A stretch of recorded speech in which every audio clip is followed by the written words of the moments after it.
The water here does not warn you. One moment the surface is grey and flat, and the next it is alive with something that has no clear name. Not quite wave, not quite current, not quite wind, but all three arriving simultaneously from directions that should cancel each other out, and somehow do not. This is the Strait of Gibraltar, 14 kilometers at its narrowest point, pressed between the southern tip of Europe and the northern edge of Africa, connecting the Atlantic Ocean to the Mediterranean Sea. Sailors have been afraid of it for thousands of years. They are still afraid of it now. What makes it exceptional is not simply its size, though size matters here. The strait is a corridor, and like all corridors, it concentrates everything that passes through it. Wind accelerates. Fog condenses. Tide moves against current, and current moves against tide. And in the middle of that contest, the water develops a texture that experienced mariners describe in terms usually reserved for living things. It pushes back, it resists, it changes its mind. The geography is specific and unforgiving. To the north, the Rock of Gibraltar rises more than 400 meters from sea level, an enormous limestone mass that interrupts airflow and redirects it downward and sideways in ways that meteorologists can model but never fully predict. To the south, the Moroccan coastline holds its own elevation, its own thermal patterns, its own relationship to the wind moving off the Sahara. Between these two walls of land, the strait functions less like open water and more like a pipe. And what happens inside a pipe when pressure builds is not subtle. The tidal component alone would be enough to trouble a careful navigator. The Atlantic and the Mediterranean do not share the same sea level. The Mediterranean loses more water to evaporation than it gains from rivers, which creates a permanent deficit, which creates a permanent pull. Atlantic water rushes eastward along the surface to compensate, warm and relatively light. At the same time, denser, saltier Mediterranean water slides westward along the bottom, invisible from above, running counter to everything above it. Two rivers occupying the same channel, moving in opposite directions, separated by depth rather than distance. Where they meet and mix, the water behaves in ways that confuse instruments and exhaust crews. Then there is the fog. Gibraltar fog is not the soft, romantic kind. It arrives with purpose, driven by the meeting of Atlantic moisture and Mediterranean warmth, thickened by the compression of the corridor, capable of reducing visibility to meters in under 10 minutes. Ships that enter the strait in clear conditions have found themselves navigating blind before they reach the midpoint. The fog does not distribute itself evenly. It pools in certain places, thins in others, creating a geography of visibility that shifts faster than charts can record. Below all of this, the seafloor offers no comfort. The strait is not simply a flat-bottomed channel. Underwater ridges run crosswise to the current, forcing water upward in sudden surges. Seamounts that never break the surface redirect flow in patterns that appear as turbulence above with no visible cause. The deepest point of the strait drops to nearly 900 meters, but that depth is inconsistent. The bottom rises and falls, narrows and widens, and each change in bathymetry is felt at the surface as a change in behavior. Experienced pilots who guide large vessels through the strait learn its underwater topography the way surgeons learn anatomy. The consequences of forgetting are comparable. Shipping traffic compounds everything. More than 100,000 vessels transit the strait each year. Tankers carrying crude oil, container ships stacked with goods, ferries moving between Spain and Morocco on crossings so short that passengers sometimes do not have time to sit down before they are asked to disembark. All of them occupying the same narrow passage, navigating the same competing currents, operating under international traffic separation schemes that divide the strait into lanes the way a highway divides a road. Except that the highway does not also have wind shear, and the highway lanes do not shift with the tide. The human danger is well documented. The ecological danger is less discussed and perhaps more consequential. When a vessel runs aground here, or loses cargo, or simply passes through with the noise and wake and chemical signature that large ships carry, the effect is not absorbed by open ocean. It is absorbed by a corridor that has no room to dilute anything. The strait is a bottleneck not just for traffic, but for impact. And yet, beneath the violence of the surface, beneath the contested currents and the fog, and the mechanical noise of 100,000 transits per year, something persists that should not be able to persist. The strait is one of the most biologically dense marine environments on Earth. Not despite its turbulence, but because of it. The upwelling created by those underwater ridges carries cold, nutrient-rich water from depth to surface, feeding phytoplankton blooms that in turn feed everything above them in the food chain. The mixing of Atlantic and Mediterranean waters creates a chemical complexity that supports organisms adapted to neither one nor the other, but to the specific conditions found only here, in this specific channel, where the two seas argue endlessly about direction and temperature and salt content. Bluefin tuna pass through on migration routes they have followed for longer than human civilization has existed. Dolphins hunt in the turbulence because the turbulence concentrates fish and makes them easier to catch. Sperm whales dive in the deep cold channel where Mediterranean outflow runs westward and find prey in the darkness that the surface world never sees. The strait does not become less dangerous because life has adapted to it. The danger is constant, real, and present in every crossing. But the life inside it has found a way to read the violence as information, to use the instability as resource, to build an entire ecology on the premise that where the water is most difficult, the water is also most generous. This is where we begin, not at the surface, where the danger is visible, but at the threshold, where the surface ends and everything else starts. Nothing in this environment is accidental. Every organism present in the Strait of Gibraltar has been selected over millions of years for a single defining trait: the ability to function inside chaos, not to tolerate it, not to survive it briefly and recover somewhere quieter, to use it continuously as the primary condition of existence. The current that exhausts a ship's engine runs at between 2 and 4 knots on the surface, faster in the channel's narrowest sections, occasionally spiking higher when Atlantic swell pushes into a falling tide. For a vessel, that is a navigational problem. For a juvenile anchovy, it is an existential condition, and the anchovy is here anyway, in numbers that stagger the imagination, because the same current that would sweep it sideways is also delivering food at a rate no calm water can match.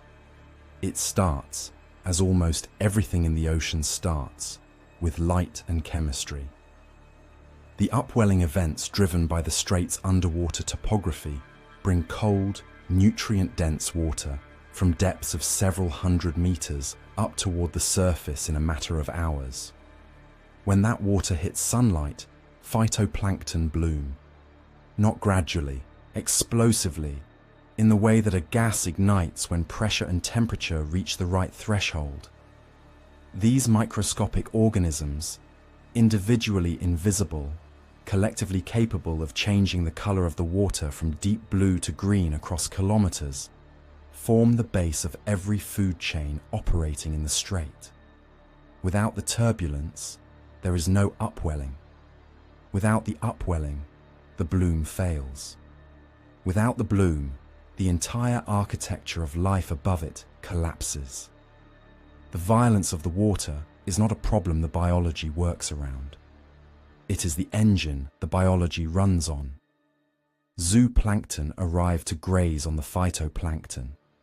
Small crustaceans, copepods no larger than a grain of rice, moving in clouds so dense they show on sonar as a false bottom, a deep scattering layer that rises at night and retreats at dawn in one of the largest daily migrations on Earth. Above them, the sardines and anchovies, filtering enormous volumes of water, converting zooplankton biomass into the dense, silver, fast-moving schools that characterize this strait. And above them, everything else. The underwater terrain structures all of this. Submerged ledges along both coastlines create sheltered corridors where current velocity drops enough for juveniles to hold position without expending unsustainable energy.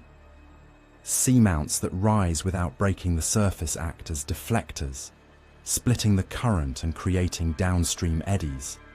Relatively still pockets of water, small in area but critical in function, where larvae and small fish congregate in numbers that make them attractive to predators and survivable for prey simultaneously. Reefs along the northern Spanish coastline and the Moroccan side provide physical complexity, hard substrate for invertebrate growth, crevices where ambush hunting becomes possible. These features are not simply scenic, they are biological infrastructure. Remove them and the food web above them loses its scaffolding. The fish that dominate the strait's middle layers have bodies and behaviors calibrated precisely to these conditions. Atlantic mackerel move in formation, using the flow of the water rather than fighting it, angling their bodies to extract hydrodynamic advantage from the current, the way a bird extracts lift from wind. Their schooling behavior, which in calm water serves primarily as predator confusion, here also serves as collective navigation, thousands of fish reading the same flow information simultaneously, adjusting as a unit, capable of responding to changes in current direction, faster than any individual could manage alone. Above the mackerel, the predators. And this is where the strait's reputation for violence becomes, for the animals that have learned to read it, something closer to opportunity. Common dolphins, present in the strait in populations that reach into the thousands, hunt actively in the turbulence. Their echolocation cuts through the acoustic complexity of fast-moving, bubble-rich water in ways that remain only partially understood. What is clear from observation is that they concentrate their hunting at specific moments, the turn of the tide, when current velocity briefly drops, and fish schools that have been pushed along by the flow suddenly find themselves in slack water, disoriented, compressed, and vulnerable. The dolphins do not simply chase fish, they wait for the water to deliver them. They read the tide as a hunting schedule. Striped dolphins move in mixed groups with their common relatives, and both species cooperate in ways that are functional rather than merely social. One group drives from below, another intercepts from the surface, and the fish school, already compressed by the current, collapses inward on itself until individual fish have nowhere to go. The turbulence that would seem to make hunting harder is, in the hands of an animal intelligent enough to exploit it, a precision tool. Then there are the animals that use the deep channel. The westward flowing Mediterranean outflow, dense and cold, and running below the Atlantic surface water, like a subterranean river, carries its own biological community. Sperm whales dive into it, regularly, predictably, following the same routes that run roughly parallel to the underwater ridge systems that define the strait's bathymetry. At depth, in that cold, slow-moving layer of Mediterranean water, they hunt squid and giant squid relatives, animals that surface humans rarely encounter, that exist in the Strait's deep channel in numbers sufficient to support one of the world's most metabolically demanding predators, making repeated foraging dives. The sperm whale is not passing through the strait. It is using it. The deep channel is habitat, not corridor. Bluefin tuna migrate through the strait twice annually, eastward in spring, westward in autumn, following a route laid down in genetic memory long before any human named the body of water they cross. These animals, which can reach 3 meters in length and weigh half a ton, do not slow for the turbulence. They are built to exceed it. Warm-blooded in a way unusual for fish, capable of maintaining body temperature above ambient water, they sustain muscular output in cold Atlantic water that would shut down most fish entirely. Their spring migration eastward into the Mediterranean is a breeding run, timed to the warming of deeper water, coordinated across a population spread across the entire Atlantic. The strait is their gateway, and they pass through it in schools that early observers described as darkening the water, a description that marine biologists, reviewing historical abundance data, now understand was not exaggeration. Loggerhead sea turtles navigate the strait using the same Atlantic current that carries surface water eastward, drafting on it the way a cyclist drafts on a vehicle, conserving energy for the Mediterranean foraging grounds that draw them annually. Orcas appear seasonally, following bluefin tuna with a focus and coordination that researchers studying the Strait of Gibraltar population describe as sophisticated even by orca standards. They learn the tuna's route. They station themselves at predictable interception points. They understand the current. What emerges from all of this is not a simple food chain, but a food web of extraordinary density and efficiency, held together by the same turbulence that makes the strait hostile to human navigation. The upwelling feeds the bloom. The bloom feeds the zooplankton. The zooplankton feed the small fish. The small fish feed the dolphins and the tuna, and the larger fish that feed the orcas and the whales. Each layer is connected to every other layer, and every connection runs through the physical properties of the water.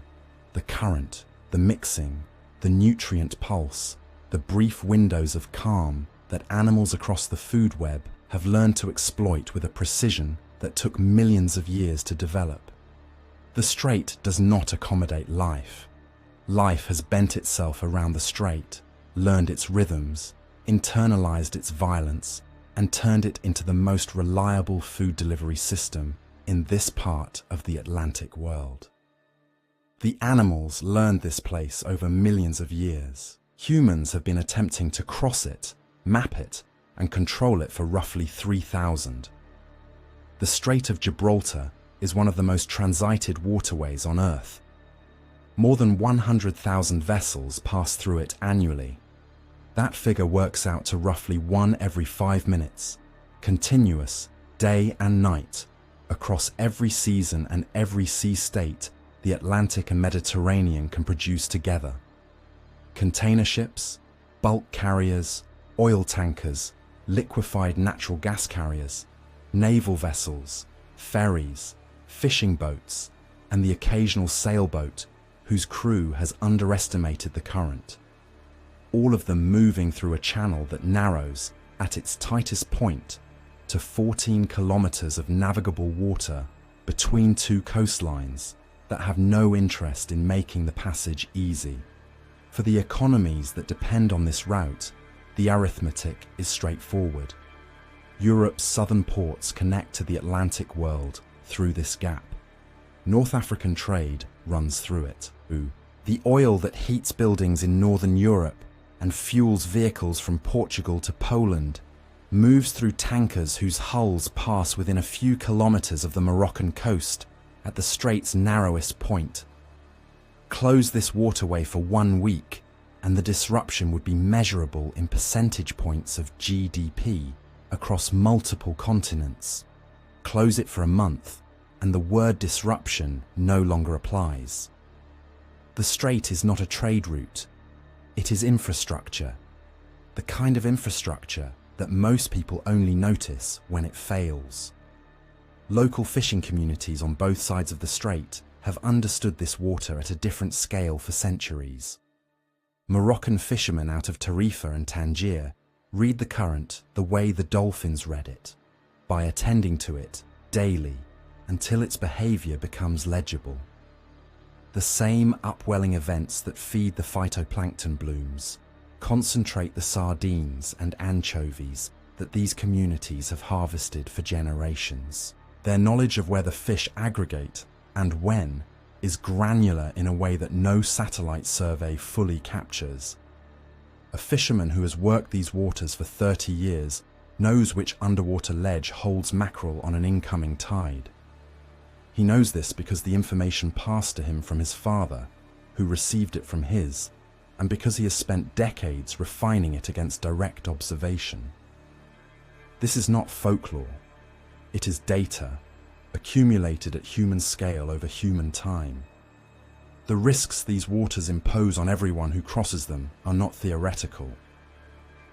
The collision record for the Strait of Gibraltar is among the densest of any waterway its size. Traffic separation schemes, essentially maritime highway rules that assign lanes to opposing traffic, were imposed here precisely because the strait's combination of high traffic density, strong cross-current, variable visibility, and concentrated risk created a collision environment that international shipping could not manage through common sense alone.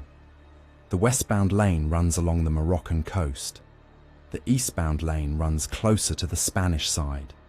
Between them, a separation zone that vessels are expected to avoid crossing.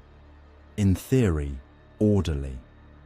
In practice, a system under constant pressure from vessels that arrived off their intended track, from ferries running the north-south crossing between Spain and Morocco that cut through both lanes, from fishing boats that are legally permitted in the separation zone, and from weather that disrupts the entire geometry without warning. Groundings happen.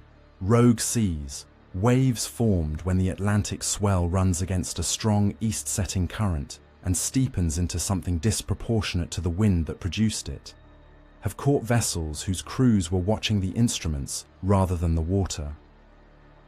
Navigation error in the strait is rarely dramatic. It is usually the accumulation of small misjudgments. A current set slightly stronger than the pilot expected. A course correction made a fraction too late. A traffic density that pushed a decision to the edge of its safety margin. The strait does not forgive the accumulation of small errors the way open ocean sometimes does. The margins here are too narrow. Technology has changed the calculus significantly without eliminating the danger. Automatic identification system transponders broadcast every commercial vessel's position, heading, and speed in real time, making the traffic picture visible to anyone with a receiver. The vessel traffic service operating from Tarifa monitors the strait continuously, tracking vessels, issuing advisories, and coordinating emergency response when the situation requires it. Pilots with deep local knowledge board larger vessels at the approaches and guide them through. Electronic chart systems overlay current predictions on navigation displays, allowing officers to calculate set and drift with a precision unavailable to any previous generation of mariners. The strait is not safer than it was a century ago because the water has changed. It is safer because the human systems attempting to impose order on it have become more sophisticated. But sophistication has a cost that the animals below the surface are paying continuously. A container ship transiting the strait at 20 knots generates a noise footprint that extends for dozens of kilometers in every direction through water that conducts sound roughly 4 times faster than air. The sperm whales diving in the deep channel are navigating and hunting by acoustics in a medium that, for most of the day, is saturated with engine noise, propeller cavitation, and the low-frequency rumble of hull forms moving at speed. Their echolocation clicks are still present on hydrophone recordings from the strait. So is the shipping noise. The question researchers are still working to answer precisely is not whether the noise affects the whales. It demonstrably does. But at what threshold the interference becomes consequential to their ability to hunt successfully, to communicate, to navigate the deep channel routes their behavior suggests they treat as familiar territory. The dolphins are affected differently. Common and striped dolphins have shown behavioral shifts in strait populations that correlate with traffic intensity, tighter group cohesion, changes in dive duration, altered surfacing patterns in high traffic periods that suggest a cost being paid in energy or efficiency even when no individual animal is visibly distressed. These are not the symptoms of a population in immediate crisis. They are the symptoms of a population absorbing a chronic load. The tuna face a different pressure. Bluefin tuna numbers in the Mediterranean collapsed over the second half of the 20th century under fishing pressure so intense that the population carrying historical genetic memory of these migration routes, the same routes that drew them through the strait twice annually in numbers that darkened the water, was reduced to a fraction of its former size. The spring migration through the strait still happens. The fish still read the same current, still time their passage to the same warming water, but fewer of them make the run now than at any point in the documented record. Conservation measures imposed since the 1990s have begun to reverse the decline, and the trend, carefully watched, has been cautiously positive for the past decade. Recovery is slow. The ecological memory built into the migration pattern is robust. The question is whether the tuna population recovers fast enough to restore the role it once played in structuring the food web that depends on it. Pollution adds another layer of pressure that is diffuse and therefore easy to underweight. Bilge water discharged, legally or otherwise, carries hydrocarbons that concentrate in the fatty tissue of marine mammals and work upward through the food chain. Plastics in the surface layer are present throughout the strait, ingested by loggerhead turtles that mistake them for the jellyfish their digestive systems evolved to process. The strait's extraordinary current and mixing means that material entering it at one point disperses rapidly, which sounds like dilution until you understand that it also means concentration is impossible to localize. The contamination is everywhere the water is, which is everywhere. What the strait requires of every human who uses it is the same thing it required of the organisms that colonized it millions of years ago. A precise and honest accounting of what the conditions actually are, not what they would be convenient to have. The current does not adjust to the schedule. The wind does not honor the forecast indefinitely. The ecosystem does not absorb infinite use without cost. The strait has always been available to those who learn its terms. It has never been available on any other basis. The violence and the life are not in opposition here. They are the same system. Everything that makes the Strait of Gibraltar hostile to human navigation, the counter-rotating currents, the abrupt depth changes, the collision of two ocean bodies with different densities and temperatures and salt concentrations, is precisely what makes it one of the most biologically productive marine environments on the planet. The upwelling events that can destabilize a tanker's steerage, bring cold, nutrient-dense water to the surface, and trigger phytoplankton blooms that feed the entire food web upward. The turbulence that complicates a pilot's current calculations oxygenates the water column continuously. The same geography that narrows shipping lanes to uncomfortable tolerances funnels prey species into concentrations that apex predators have been exploiting since long before there were ships to avoid. The strait does not provide productivity in spite of its violence.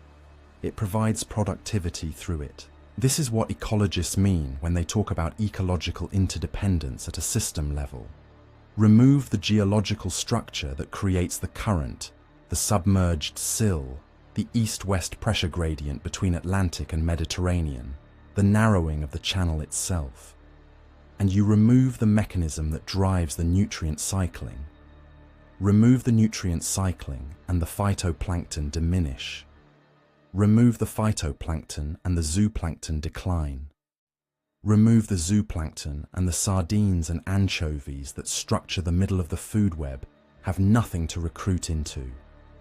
Remove those forage fish and the tuna, the dolphins, the seabirds, the sperm whales working the deep channel disappear not catastrophically, but by degree, each absence making the next one more likely, until what remains is a corridor that ships pass through and nothing else uses in any meaningful way. Adaptation in this place has always meant accepting the conditions rather than resisting them. The organisms that survived the Zanclean flood, or more precisely, whose ancestors survived and whose descendants inherited a strait, did not persist by finding shelter from the strait's energy. They evolved toward it. Their biology is built for turbulence, their behaviors organized around the same forcing functions that generate it. A loggerhead turtle navigating the surface current is not fighting the Atlantic inflow. It is reading it, the way the bluefin read the temperature gradient and the common dolphins read the upwelling edge. Resilience here is not about withstanding the system. It is about becoming fluent in it. What scientists do not yet fully understand is how much fluency the system itself retains under the pressures it is currently absorbing. Climate shifts are altering the thermal structure of the strait in ways that are measurable and, in their implications, not well resolved. The temperature differential between Atlantic and Mediterranean surface waters is changing. The timing of seasonal transitions, the spring warming that cues the bluefin migration, the autumn cooling that structures certain plankton blooms, is drifting in ways that introduce mismatches between biological cues evolved over millions of years and the actual conditions those cues are now reading. Whether the species that depend on those cues can recalibrate fast enough, or at all, is genuinely unknown. The tuna migration still happens. The question researchers cannot yet answer with confidence is whether the timing is shifting, and if it is, whether the Atlantic and Mediterranean populations are shifting in synchrony or diverging in ways that could fragment the very migration pattern the strait exists, biologically speaking, to support. Industrial pressure operates alongside climate pressure without either waiting for the other. Shipping traffic through the strait is not projected to decrease. The expansion of global trade routes, the growth of container shipping, the increasing size of the vessels using the channel, all of it moves in one direction. More traffic means more acoustic interference for the marine mammals that depend on sound for everything that matters to their survival. It means more fuel combustion, more particulate deposition, more chemical load entering the water, through means legal and otherwise. It means more ferry crossings between Spain and Morocco, a route that runs perpendicular to both traffic lanes and through some of the densest cetacean habitat in the Western Mediterranean. The strait has absorbed this pressure for decades without visible population collapse among its most iconic species. That absorption is not proof of infinite capacity. It is evidence of a system working at a load it has not yet exceeded. The margin between those two conditions is not well mapped. Conservation efforts exist, and some of them have produced real results. The bluefin tuna recovery, partial and still fragile, demonstrates that a population reduced to remnant levels by industrial fishing can begin to rebuild if the pressure is removed quickly enough and the ecological memory of the migration route remains intact in the surviving animals. Marine protected area designations on both the Spanish and Moroccan sides of the strait have created limited zones where fishing pressure is reduced and industrial activity is constrained. Research programs operating from stations at both ends of the strait deploy hydrophones, satellite tags, oceanographic buoys, and tissue sampling protocols that are slowly building a picture of what this ecosystem is doing beneath the surface of a shipping lane that most of its observers treat as nothing more than infrastructure. But the picture has significant gaps. The deep channel behavior of sperm whales in the strait is documented in fragments, not in continuous observation. The full extent of microplastic contamination in the zooplankton community, the base of the food web, the tier whose health determines everything above it, is not quantified to any meaningful precision. The genetic connectivity between strait populations and open ocean populations of the species using it as a corridor has been sampled but not comprehensively characterized. There are fish in these waters whose behavior in response to shipping noise has never been studied. There are invertebrate communities in the rocky subtidal zone on both sides of the strait that have received almost no scientific attention. The strait is crossed by one vessel every 5 minutes and studied at a depth proportional to roughly none of that traffic. What all of this reveals, finally, is something that the violence of the place has always implied, but that the noise of its commercial importance tends to obscure. The world's most dangerous strait is also among its most biologically revealing. The conditions that make it treacherous for navigation are the same conditions that make it extraordinary for life. The turbulence that breaks apart poorly managed ships is the same turbulence that feeds whales. The current that overrides miscalculated courses is the same current that carries tuna to their spawning grounds. The strait does not have a violent side and a biological side. It has one nature, and that nature is productive precisely because it is uncompromising. The measurement of what survives here is not finished. The science is ongoing. The monitoring is incomplete. The pressures are increasing. But the baseline observation stands.